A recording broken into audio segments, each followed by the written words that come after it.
Welcome to Penrose Learning, where we make understanding easy. In this video, I will explain how to sign an NDA PDF. First, open your non-disclosure agreement document on your computer or device.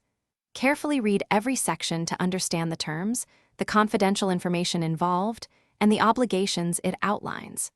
Do not hesitate to consult a legal professional if any clause seems unclear or causes you concern. Thorough review ensures you are fully aware of what you are agreeing to. This initial step is crucial for protecting your interests. Once you have reviewed the document, it is time to choose your preferred signing method. Many PDF readers, such as Adobe Acrobat Reader or Preview on Mac, include built-in features for electronic signatures. Alternatively, various secure online platforms specialize in digital document signing, providing a smooth and legally compliant process. These services often guide you through the steps, ensuring your signature is valid. Select the option that best suits your comfort and the document's requirements. Now, let's apply your signature to the document. Locate the designated signature line, usually near the bottom of the final page.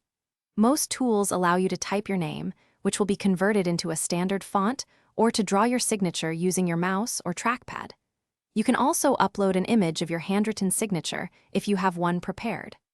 Position the signature precisely on the line, verifying its appearance and clarity before proceeding. Once your signature is in place, take a moment to confirm its correct appearance and position. It is crucial to save the document immediately afterward to embed the signature permanently. Consider saving it with a distinct name, perhaps adding signed or the date, to differentiate it from the original blank file. Most PDF viewers will prompt you to save changes upon closing. This step ensures your signature is securely applied and the document remains intact. Thanks for watching. If this was helpful, leave a like and consider subscribing. See you next time.